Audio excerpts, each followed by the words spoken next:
Değerli misafirler, afiyet olsun. Ya hep gözüme takılıyor. Sizi oraya kim oturttu? O nasıl bir gizli bir koltuk, bir gizli bir izleyicimiz var. Orası bir koltuk mu? Duyamıyorum. Koltuk mu orası? Vay anasını ya. Çok enteresan, ayrıcalıklı. Sürekli gözüm oraya takılıyor. Bütün salon bomboşken orayı tercih edilme sebebini merak ediyorum için için. Tekrar hoş geldiniz efendim. Çok zorlu bir oturum bu çünkü yemekten sonra gerçekleşiyor. Rehavet adlı bir problemle mücadele etmek zorunda sıradaki konuşmacımız. Biliyorsunuz yemekten önce insülinle mücadele var. Yemek öncesi oturumda, yemek sonrası da rehavet. Rehavet ne diye merak ettim, bir doktor arkadaşıma sordum. Şöyleymiş, insanın normalde vücudunda gerekli oranda dağılmış olan kan, yemekten sonraki bir parantez açalım, hiçbir zaman insan ihtiyacı olan kadar yemezmiş. Her zaman daha fazla tüketirmiş. Dolayısıyla midede biriken bu aşırı yükü bir an önce öğütüp kurtulabilmek için vücut her taraftan kanı çalarak sindirim organlarına pompalarmış. En çok da bundan etkilenen beyin olurmuş. Dolayısıyla böyle bir gözler gidip gidip gelirmiş. Buna da rehavet diyoruz. Böyle de bir bilgi aklınızda bulunsun efendim. Şimdi yemek öncesinde de bahsettiğim gibi sıradaki konuşmacımız, yani panelimizden önceki son konuşmacımız, dolayısıyla günün de son konuşmacısı, sabah baktığımız gelecek penceresinden daha sonra öğlene doğru döndüğümüz ekonomik perspektiften insan figürüne doğru birazcık göz atacak. Benim de kişisel olarak en kendimi yatkın, ilgili hissettiğim alanlardan bir tanesi. Yani biz bu dünyanın içerisinde neredeyiz, ne yapıyoruz, neyi inşa etmeye çalışıyoruz? Birazcık bunun etrafında döneceğiz. Yine sistemimiz aynı. Sunum sırasında aklınıza gelen soruları ya da yorumlarınızı önünüzde bulunan soru kartlarına yazarak kaldırırsanız arkadaşlarımız toplayarak bana verecekler. Ben de oturumdan sonra kendisine yöneltmeye çalışacağım. Elimizde kalan zaman doğrultusunda.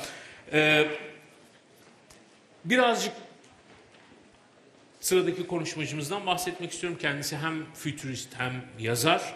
5 tane basılmış kitabı var. Aynı zamanda White dergisinde yardımcı editörlük görevini üstleniyor. BBC World News'ta benim de tesadüf ettiğim güzel bir belgeseli hazırlayıp sunmuştu. Aynı zamanda kamu ve özel sektörde birçok farklı görevde rol aldı. Yine dosyalarınızın arasında bulunan kitapçıkta özetlerini bulabilirsiniz.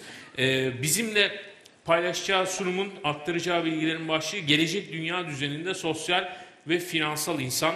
Ben Hammersley'i alkışlarınızla sahneye davet ediyorum.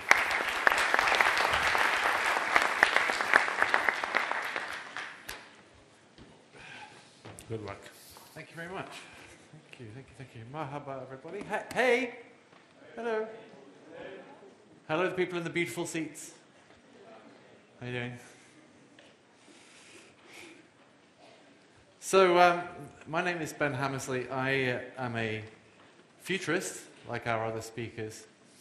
And I have something I need to share with you. Being a futurist has become a very difficult job because the pace of change that we've heard about already this morning has become so fast that it's actually quite difficult to make sensible predictions. This is, in fact, I think, the problem that everybody in this room has. The reason that you are here today is because it's very hard to think about the future. I live in Los Angeles, and just a few kilometers up the road from my house is the Rand Corporation, who were futurists in the 60s. And when they were working at the height of their analysis, they were working with a future horizon of maybe 30 or 40 years. People were asking them to make predictions 30 or 40 years into the future. And for many of the things that they would talk about, they were actually pretty accurate. Today, though, In my work with corporations, with government, with military around the world, that planning horizon has shrunk down to maybe 3 years. Anything past 3 years, 5 years at the most, anything past 5 years, I'm really just lying to you. And that's because this pace of change that we have. And so I think when we're talking about the future, it's very important to understand that context, to understand that very short period of time that we can talk sensibly about. Let me explain why this is. Everything you've heard about this morning is a result of all of these technological changes that we've had over the past 60 or 70 years. And so before we can understand what's going to happen in the future, we have to understand the patterns that have arisen from this technological change in the past. The most important thing to understand, the single most important driving force for society, for business, for culture today, is a thing that was invented in 1964. It was invented by a man called Gordon Moore. He was the co-founder of Intel, the people who make the little microchips. And in the early 60s, he looked at the microchips that he was making, and he realized that there was something very interesting. That every year, for the same amount of money, they could fit twice as many components onto the microchip. He wrote an article for an American scientific magazine about this, but nobody really paid much attention. But then 10 years later, they looked at it again and they realized that it was still true, that every year, for the same amount of money, you could fit twice as many components onto a microchip. It was true in the 70s, it was true in the 80s, the 90s, 2000s. It's true today, and we think it will continue to be true for a few years yet. We call this today, we call it Moore's Law. And the way we say it is, roughly every year, for the same amount of money, computing power doubles. Now this is something that everybody in this room has lived under their entire lives. A doubling and doubling and doubling of power, of computational power every year. Now this is very strange. This is an incredibly strange thing for us as humans to experience. Historically, our tools have not got twice as good every year. Our horses didn't get twice as fast every year. Our swords didn't get twice as pointy every year. But today, digital technology gets twice as good every year. Now, why is this? Well, it's because, one of the main reasons is because we use digital technology to create the next generation of digital technologies. You don't use a sword to make another sword. You use a horse to make another horse, that's true. But after a while, they stop getting any faster. Now this doubling and doubling of power brings with it new capabilities. Every few years, computers get good enough to suddenly be able to do a whole new series of things. So, in the 60s, they got powerful enough to do very good data analysis. In the 70s, they got powerful enough and small enough to be able to fit onto your desk. In the 80s, computer graphics got very good. In the 90s, computer graphics and sound got very good, good enough to play really good video games, and so on and so on and so on. And so today, every few years, we reach these new levels of capability. Here's a good example from today. This is the Amazon Echo. You may have one of these, you've probably seen them. This is an artificial intelligence that you can buy for about $150. They currently sell them in my local supermarket in Los Angeles. You take one of these home, you connect it to your Wi-Fi. I have one in my kitchen. When you say its name is Alexa. When you say Alexa, the blue light on the top lights up. It's listening to you. And you can ask it questions, and you can tell it to do things. You can order food and books and things from Amazon. They'll deliver it to you. You can ask what the weather's like. You can ask it the news. You can add things to your diary. You can ask it to read your email. You can do many, many things with it. Because computational technology has got powerful enough today that this is possible. If you took one of these and you went back in time 5 years, this would be considered an alien technology. It's as if you would have stolen it from aliens. But today, like I said, I can buy this in my local supermarket. This is the reason that we can't make sensible predictions going forward. Because technology which today would be magical, unbelievable technology today, you'll be able to buy in the shopping center next door in 3 or 4 years' time. And so when we're thinking about the future, we can't think about what the specifics of that future are going to be. Instead, we have to think about how we will constantly adapt to new things. And that's an incredibly important point to understand after today. That we can't think about specific technologies, we just have to think about how we will continue to change in relationship to new technologies as they arrive.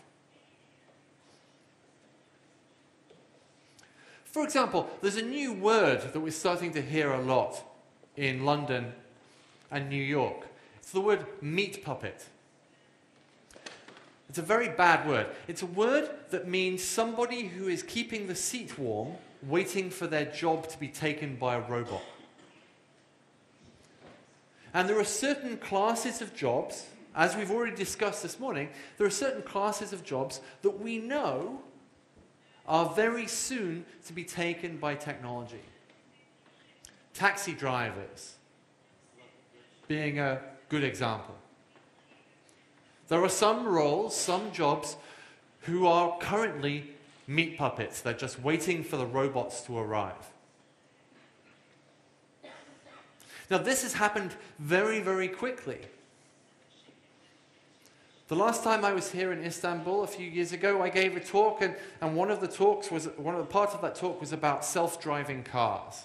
We've already heard a lot about self-driving cars this morning. But at that time, the self-driving car, this was 2 years ago, and the self-driving car was thought to be 10 years away.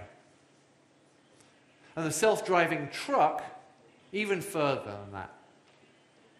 And so I stood on a stage very much like this, a few miles away, and I said, the self-driving truck will be here in 2025. The self-driving truck arrived last year. This is a company called Otto.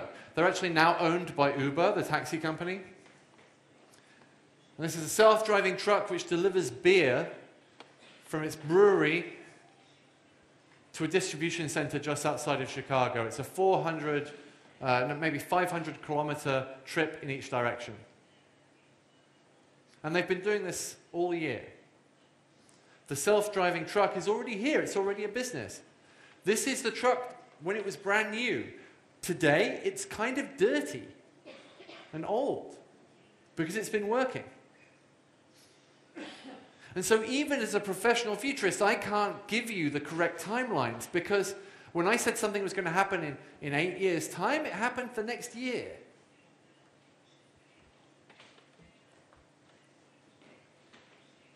And of course, because these are digital technologies, once you have more than one released into the market, once you have hundreds of them, then they get better on their own.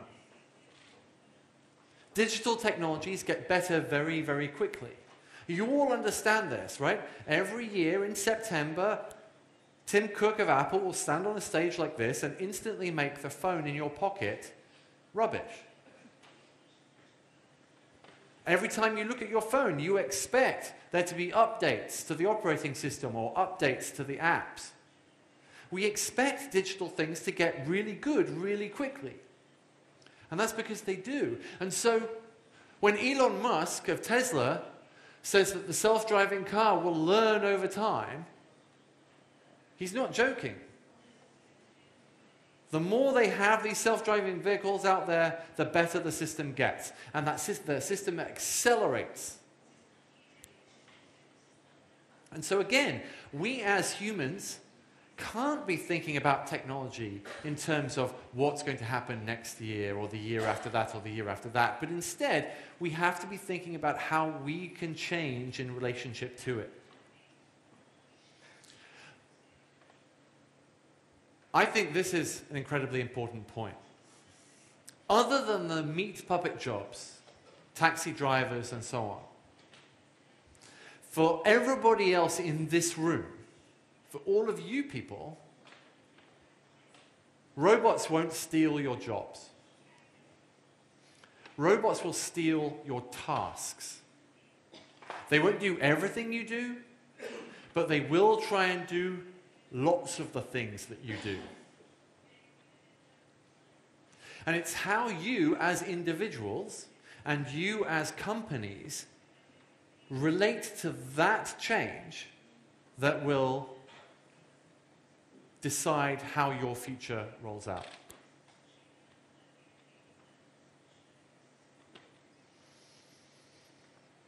Now, as technology has changed, and as it has affected business and culture over the past 20 years, we find that it has also affected society. When I look around this room, down here at the front, I have terribly handsome, but let's face it, quite old men. And I look up there, and I see very beautiful young people. And in many ways, you're all very similar. There are beautiful young people here too. In many ways, you're all very similar. You wouldn't be in this room together if you weren't. But in other ways, you're very, very different. People who've done the majority of their intellectual development in the era of the smartphone, for example. So people, 26 and under, think and experience the world in a completely different way to people in their 50s and 60s. And this is not one of those boring things of, the digital generation or anything like that. I don't believe that young people are specifically talented in using their phone. But instead,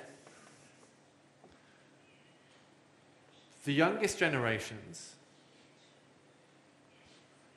have grown up in a world which is almost universally digital.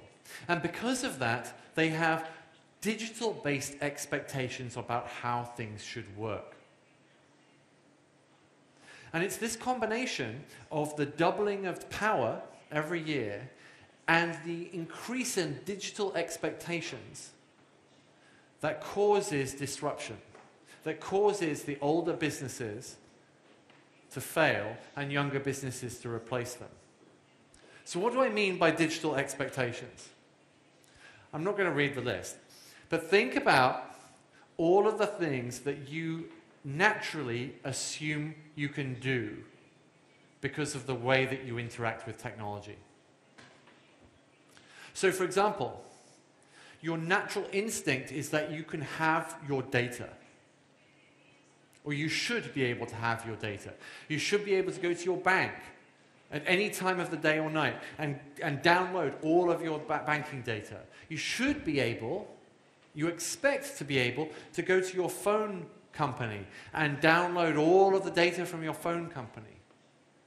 You expect to be able to access any information about anything. You expect there to be maps. You expect there to be communication. You expect there to be multiple ways of talking to your friends. These digital expectations are now so much a part of society that if we were to take them away, if I was to come into the audience and take your phones from you and make you spend the rest of the week without a phone, many of you would have a nervous breakdown. Because you expect that's how the world works. You expect to be operating in this digital world. So again, as individuals and as companies, we have to think about how the world works today. We have to think about what our customers and our employees and our friends expect from the world because of these digital technologies.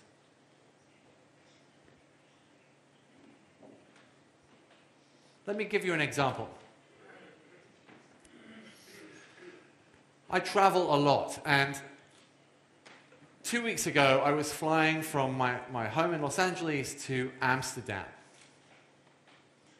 And I was flying on KLM, you know, the Dutch airline. And KLM are very forward-thinking. I needed to change my tickets. And you know, if you have to change your airline tickets, you have to call somebody on the phone, maybe fax somebody, which means finding a fax machine, which means going back in time to 1995. But you know, talking to an airline is really difficult. But KLM is run by young people who have digital expectations. And my expectation when I'm talking to my friends is that I can talk to them on Facebook Messenger.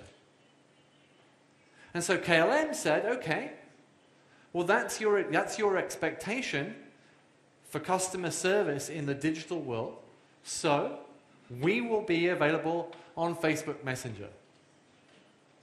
And so when I changed my tickets with KLM, I went onto Facebook and I sent them a message on Facebook, and they instantly came back, and I changed my tickets on Facebook Messenger. Was I talking to a human, or was I talking to an artificial intelligence? I don't know. Possibly both. But it doesn't matter, because KLM did very good customer service, and very good customer service based in the way the world works in 2017. Based on the expectations that I have as a citizen of the world in 2017, and not on the expectations that a large company would have. And this, I think, is a very important question. Before we start to think about the future, before we start to think about taking yourself or your company or the city or the country into the future, you have to ask yourself, what year are you living in today? For some of the people here, you'll be very much in 2017. But some of the people here are functionally living in 2005. Some of you, perhaps, may work for somebody who has their emails printed out for them by their secretary. As an example. Those people cannot be talking about the future because they can't yet talk about the present. So the biggest problem we face is bringing everybody up to 2017 before we talk about 2025. So, we've heard a lot about the future this morning. And now I'm trying to tell you that actually the future is kind of unpredictable, and never mind that. Most of us don't even live in the present anyway. So this isn't the happiest of talks so far. And I know it's after lunch. So what we're going to do now is discuss how we can solve that problem. What practical things can we do as individuals and as companies and as the city and as the country and as the region? What practical things can we do to live in the future? Well, I think there's some very good techniques. And this, to me, is the most important one. This is the technique that you need to be doing from now for the rest of your lives. It's called constant legacy-free reinvention. And it's a mental exercise. Everybody here can do it. This is what you do. You choose a day. Let's say tomorrow. And when you wake up in the morning and you go about your daily business, pay attention to everything that you do. What you have to drink in the morning, how you brush your teeth, how you get from where you are to where you need to be. Pay attention to what you do. And when you pay attention to what you do, you'll realize that everything you do is solving a problem. You're having a cup of coffee because you're thirsty and you're sleepy, and you need to be awake and you need to be hydrated. You're brushing your teeth because your teeth are dirty. You are commuting from where you are to where you work because you're solving the problem of how to get over there, and so on. Everything you do solves a problem. Pay attention to what that problem is. And then, at that point, ask yourself, if I was to solve this problem today for the first time, how would I do it? If I was to solve this problem today for the first time, how would I do it? What modern technologies, what modern techniques, what modern ways of thinking would I use today if I was solving this problem for the first time? Because you will find that the vast majority of things you do at work and at home are things you do in that way because you've always done it in that way. That you've always had that particular process, that particular piece of bureaucracy. And your job is to think about that and work out how you would do it for the first time, if you were to do it today for the first time.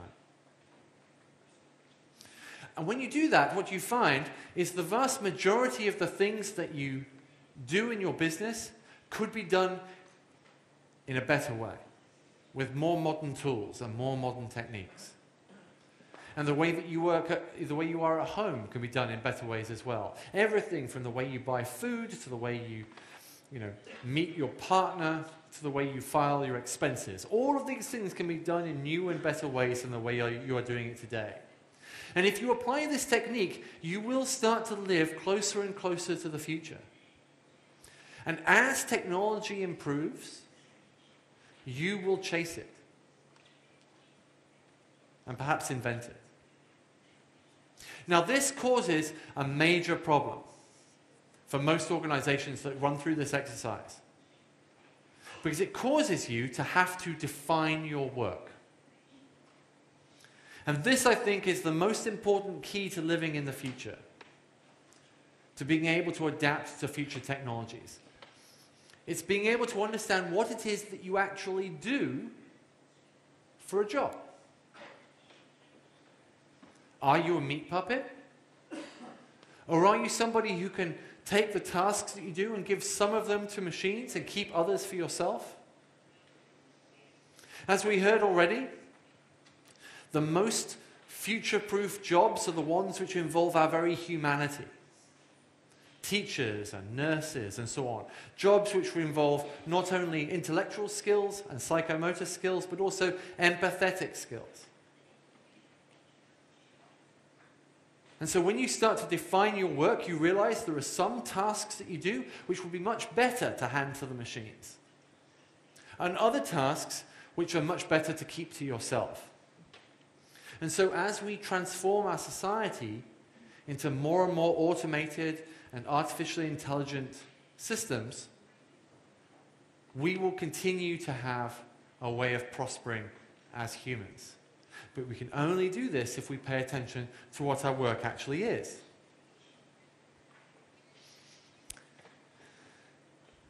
Now, I spend a lot of my time talking to large financial institutions, large banks and insurance companies. And banks and insurance companies are perhaps the most vulnerable to artificial intelligence. Most people who work in a bank, especially the most highly paid people who work in banks, the vast majority of their tasks, the things they do as part of their job, can be done by machines. And we're starting to see a major revolution in investment banking and stock trading and so on, where all of those very highly paid men, and they're usually all men, those very highly paid men are being replaced by software. And so they always ask me, what is it that we can do to save our jobs? And tragically, most of them can't save their jobs. But the ones who can, the secret, I think, is to pay attention to what has happened to the world of chess. The game of chess used to be considered the second most sophisticated, the second most complicated game in the world, and incredibly difficult to teach a computer to play very well, or certainly at a level of mastery. And then about 20 or so years ago, IBM made a very specific supercomputer which they got to play in a game against Garry Kasparov, the world champion. You may remember this from the news, because the IBM computer beat Kasparov. And Kasparov didn't react to this very well, and in fact many people around the world didn't react to this very well, because they thought that this was the first example of a computer beating a human at something they thought would be inherently human. And so people said, well, that's the end of chess then. There's no point in playing that game if computers can beat us. And that was an understandable reaction. Because people understood that if in that year, 20 years ago, a very big and powerful computer could beat the world's best player, then because of Moore's law, the next year it would be a computer half as expensive, and the year after that half as expensive again, and so on and so on and so on. Until today, there is a chess app you can get for the iPhone, which costs about 4 lira, which will beat pretty much everybody in the world. And so, futurists like myself would say, well, there won't be any more chess players. But what happened instead, in the intervening 20 years, is the number of grandmasters and international masters, the best chess players in the world, the number of those has exploded. Because young people in villages in Turkey, in New York City, in London, wherever, would start to play chess, and they would get to be quite good, and when they were 6 or 7 they would beat their parents, and then they would go to school and they would beat their teacher, and eventually when they were 7 or 8 they would be the best chess player in their village, and they would have nobody left to play with. And if they were in Soviet Russia, then sure, the best 7-year-olds would be flown to a chess academy in Moscow, and they would be made into international masters and grandmasters. But everywhere else, that would never happen. But today, with modern digital tools, with our expectations of the way the digital world works, you find that a young person who's really good at chess today can play against an artificial intelligence, can play against other great players around the world, can learn from all of the knowledge that is out there on the internet. Could be sat in the back of the room right now playing a world-class game of chess. And so we had this massive explosion in expert chess players. And then they started to play each other in tournaments. And we found that those players started to cheat. Because these great chess players would have a chess app on their phone, and they would have their phone in their sock, and they, halfway through a game, would excuse themselves, and they would go to the bathroom, and they would put the problem they were solving into their phone, and they would see the thing, and then they would go out and they would make their move. And people would cheat. And you can't cheat at chess, that's not cool. So instead, they invented a new game, and we call it centaur chess. And a centaur chess game is a game where you as a player play with your laptop and your software, and you play against another human with his laptop and his software. And it's a combination of man and machine against another man and machine, which makes for an even more sophisticated and higher level game of chess than they could previously play. And that, I think, is the role that everybody in this room has to do. That we will not be replaced by robots. Instead, we will use these systems to give us superpowers. We will use these AIs, we will use these wearables, we'll use phones, we'll use all of the latest technologies to give us these new capabilities to allow us to do our jobs even better than we did before. But we can only do that if we pay attention to what it is we do. Let me give you a short example of this. This is a system called Textio. It's an artificial intelligence that has analyzed millions and millions and millions of job adverts online. And this is an AI that you use when you are writing an advertisement for a job. When you want to hire somebody and you're writing the job description, you use this and it reads what you've written and it compares what you're writing against millions and millions and millions of other job adverts. And it gives you suggestions.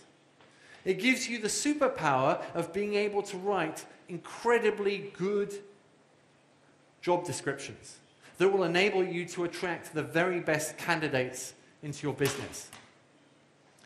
This is a big data AI software system that can only be used by another human to give that human superpowers. And the reason that people are using this is because at some point they looked at that task they had to do and they said, if I was to do this for the first time today, how would I do it? And they sought out software which would give them greater capabilities than they had before.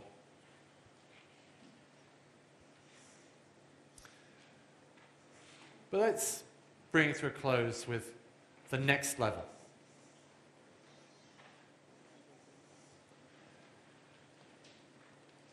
As this technology gets more and more sophisticated, as we are capable of doing more and more things with these tools, as we consciously look at how to use digital tools to create new ways of working, to improve the way that we are as people and the way that we are as companies and as cities and as countries, we have to pay attention not only to the way that to what work we're doing, but we also have to pay attention to who we are as people. Along with all of the new technology comes a lot of new research in how to be a better person. It's no good having superpowers if the thing that has superpowers isn't very good in the first place. And so, if you want a futurist's prediction, the next few years, the next 2 or 3 years, are going to see the breaking through into the mainstream of a whole load of research about the connection between your body and your mind and your ability to operate and work at the highest levels.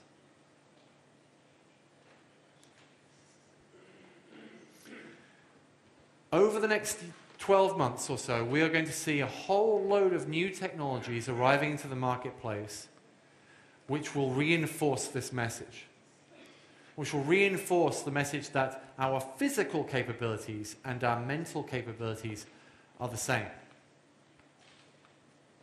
And for those of you who are out there looking to use digital technologies to give you an advantage at work, you need to also be looking at how these digital technologies will give you a physical advantage for your health and your well-being, because we're starting to understand these are the same thing. Sleep, stress, recovery, meditation, all of these things are all going to be seen to be the most important tools that we can use as advanced operators in the world. This is perhaps, I would say, the most impressive bit of wearable technology that I've used in my life, and I've been writing about this stuff for 20 years. This is the Hoop Band. I had a red strap to it, but I changed it to blue. No real reason. This measures my heart rate 24 hours a day and tells me from that how well rested I am and how well recovered I am. And every morning when I wake up, it tells me how much exercise I can do that day and how mentally capable I am that day. So this morning, for example, I woke up at 1 a.m. because I'm very, very jet lagged. And so at 8 o'clock this morning, I had a message on my phone from this system that told me today I was going to be particularly stupid. I apologize. But I won't be going to the gym. But it's these sorts of technologies, if you want a firm prediction, that I would say will be the most important things to arrive in the marketplace over the next couple of years. As many of you are looking to transform your businesses and go through that process of looking at all of the things in the way that you work and replacing them with digital technologies, you will also find that the best of you, the most advanced of you, will be using these technologies to look after your physical self as well. We find ourselves as individuals at a turning point. We can either be people whose jobs will be taken by machines, the meat puppets, the taxi drivers, or we can be the people who give the computer tasks to the computers and keep the human things to ourselves and use those technologies to make ourselves the most impressive humans we can be. That, I think, is the choice that we all face. What will happen? I don't know. I have no idea. But what I can tell you is that if you prepare for the future, no matter what happens, you will be a great success. And if you don't start thinking about what the future will be, if you don't start adjusting everything you do from today, then the future will be very unhappy. And all the beautiful people up there will probably be taking your jobs very soon. Thank you very much. Questions?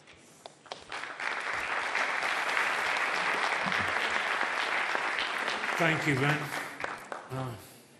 Is it working? Yes. Okay. So please. Fox firması ilk fotokopi makinesini geliştirdiğinde IBM'e gitmiş ve şu cevabı almış: iş dünyasının böyle bir makineye ihtiyacı yok. Bazen gözümüzün önündeki fırsatları mı kaçırıyoruz? Ne dersin?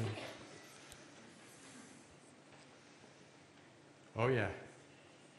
Yes. Yes. Okay. Yes. Yes, and I'll tell you why. So, this is a very important... I think this is a very important thing. Most companies, and especially the big companies like IBM, are like living organisms.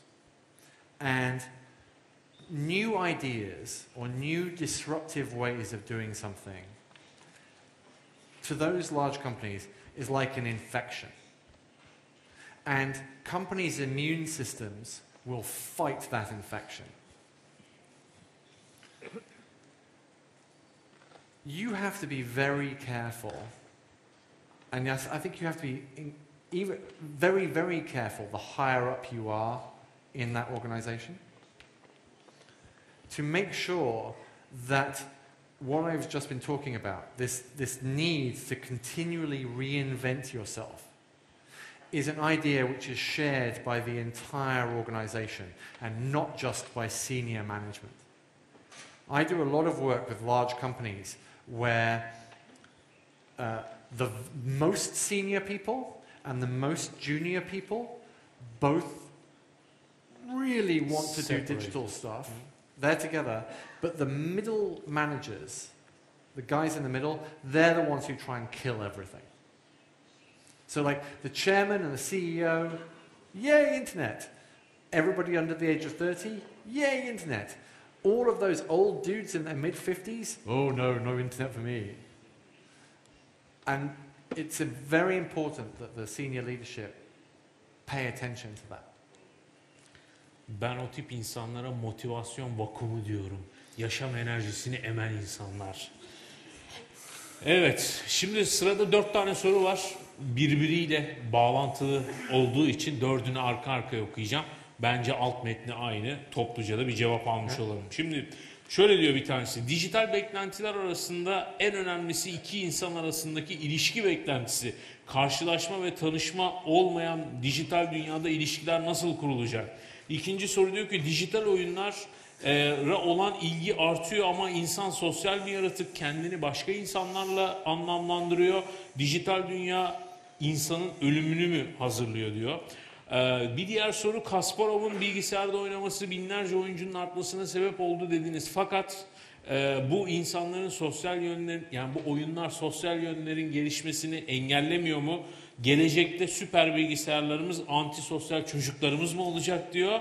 Ve son olarak aynı bağlamda teknoloji kullanımının bilhassa sosyal medyanın insanlar arası sosyalleşmeyi öldürdüğünü düşünüyor musunuz diyor. Buyurun size 4 tane okkalı soru. Say one for me. I don't know who's asked those questions, but I will make a small bet that the person who asked those questions is in their 50s. Hopefully. So I'm always using my phone, right? And my wife doesn't like this. And so every so often she will say, you know, Ben, stop looking at your phone. And I say, I'm not looking at my phone. I'm looking at the world through my phone. This idea, and believe me, I've had this question for 20 years now. This idea that human relationships through this are less human or less important than human relationships face to face is such bullshit. So wrong. Nasıl çevrildi acaba bu kelime? Right? Lanet olsun dostum. Because I know for a fact, right? I can see, like, look at that. See all those, see all those beautiful young women up there. Have right? you seen the hidden lady there? They're just Up gorgeous. there? All of them are gorgeous, right? And all of them right now are on their phones talking to 4 different people at the same time, right? Exactly. Can you tell me that because I can see them, right? That they're not being incredibly social. I think that the younger generation today are more social. Yeah, more socially have better connected. relationships, have more interesting social lives, have more friends, are more politically active, are more socially responsible, are more part of civilization than these old people who are like, oh no, you can't possibly meet anybody unless you go and shake their hand. What happened to human touch? Yes. So, Okay. it makes me really angry, that question. Sorry. Shall I go on? Yes. Okay. Yes. Dijital dünyada suç ve ceza üzerine ne söyleyebilirsiniz?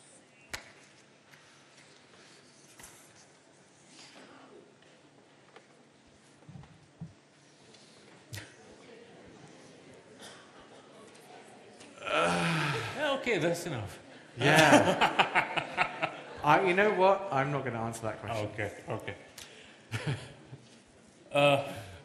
İşimizi tanımlamaktan söz ettiniz. Sizce şu iki meslek grubunun işi nasıl tanımlanacak? Bir, öğretmenler, iki, politikacılar.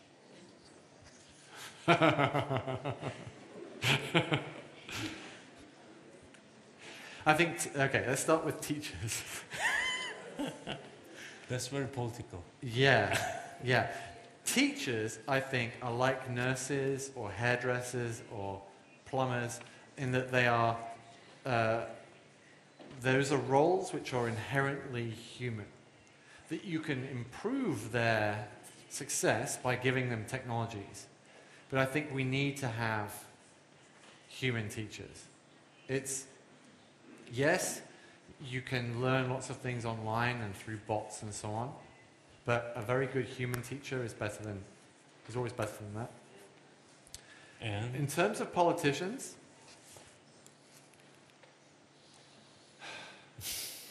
I think so I'm not going to talk about Turkey because I'm not an idiot. because Turkey. Because Turkey. Yeah, I'm not going to talk about Turkey because Turkey. But instead, let me talk about the UK and the US where I live. Okay, so I'm British, but I live in the US. And you have a lot of minutiae about those two. Yeah, exactly. And in my mind, the biggest problem we face at the moment, other than our American president being insane, is that politicians are meant to be creating a better future. That's really their role, right? We entrust the job of creating a better future to politicians. And too many of our politicians in every country are confused by the present, right? So for example, this morning in London, the British government announced a whole new series of proposals around preventing abuse on social media. And the proposal that they announced was there will be a code of conduct which social media companies would agree to, where they said that if somebody was mean online, then those social media companies would be sad. Utterly useless, because it was a law. It's a proposal that's been written by somebody who obviously looks at Twitter over the shoulder of their grandchildren. Exactly. And that, to me, is a major problem for politics right now, is that politicians professionally and personally spend their lives 10 or 15 years ago. Like you said, some people need to synchronize with today, right? Yes, exactly. Okay. Şimdi bir daha gruplamaya çalışıyorum. We have some questions about AI and I'm trying to unify them. Okay.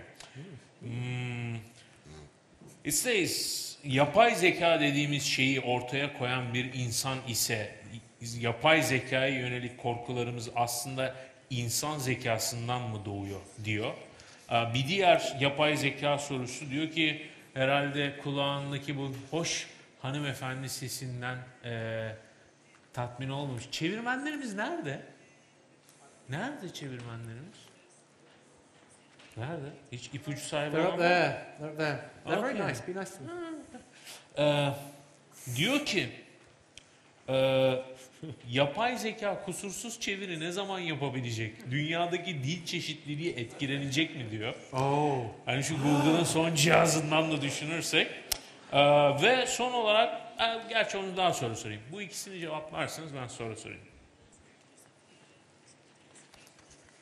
Okay, so first one, about should we be scared of the humans rather than the AIs because the humans make the AIs? Exactly. Yeah, yes, but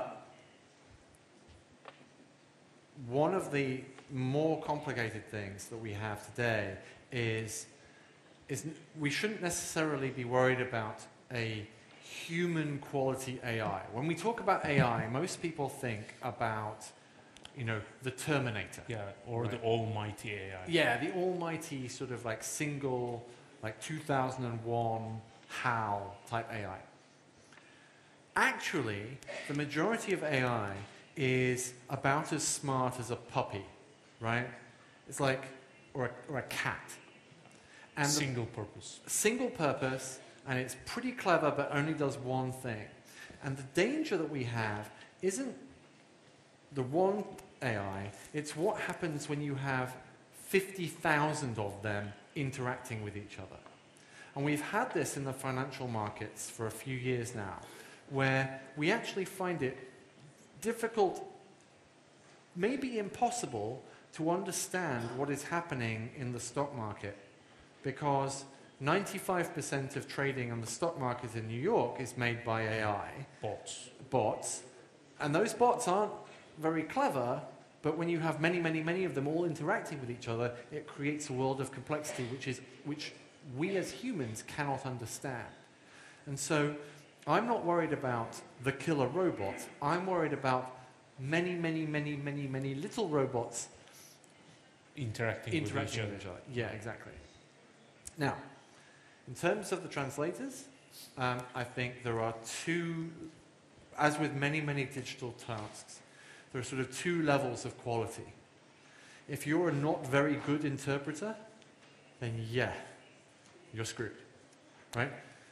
If, however, you are a very high quality interpreter, then I think you will use those tools to make you even better, to give you superpowers.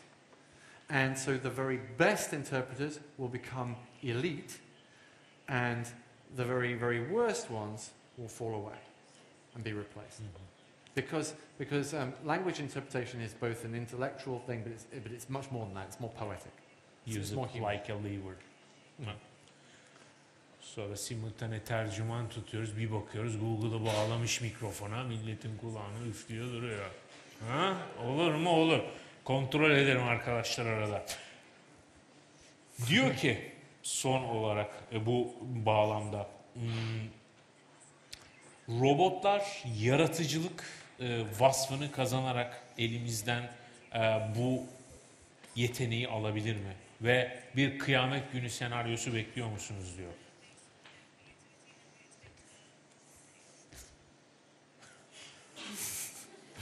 Diyor. That took a sharp turn, didn't it? No, look, I think that every time a new technology is created, a new creative technology is created, it doesn't replace the ones before it, it just creates a whole new artwork. And so, photography didn't replace painting, and painting didn't replace drawing, and, you know, electric guitars didn't replace violins, and the drum machine didn't replace the electric guitar, and Pro Tools didn't replace the drum machine. It's just that we have, with every new generation of technology, we have new ways of expressing ourselves. So with every new layer of creative technologies we have there, we're not getting less creative, we're creating whole new artworks, whole new ways of expressing ourselves. So again, this is like the question about people being social. I think if you look at the possibilities of these things, you'll find that the world is richer and better, is a richer and better place for these technologies. It hasn't destroyed any of the old stuff, but it has created lots and lots of new stuff, which is really, really exciting. Okay, Ben, that was all. But I want to keep you on stage for a moment. Ve diğer konuşmacılarımızı da sahneye davet ediyorum. Küçük bir hediye takdimimiz olacak. Sayın Thomas Frey ve Henry McRae. Can you please come on stage and... Yeah. Well, ve bugünü anımsatacak olan hediyeyi takdim etmek üzere İstanbul Ticaret Odası Yönetim Kurulu Başkanı Sayın İbrahim Çağlar'ı alkışlarınızla tekrar sahneye davet ediyorum.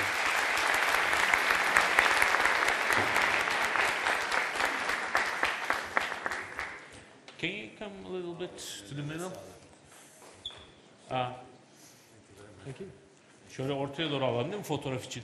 Can you come a little bit further? Thank you. Se.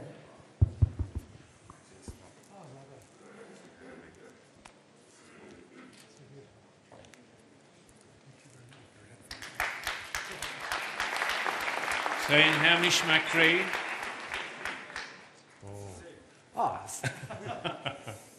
This is beautiful though. Ben Hammersley. Teşekkür ediyoruz. Ve Sayın Thomas Frey hediyelerini alıyorlar.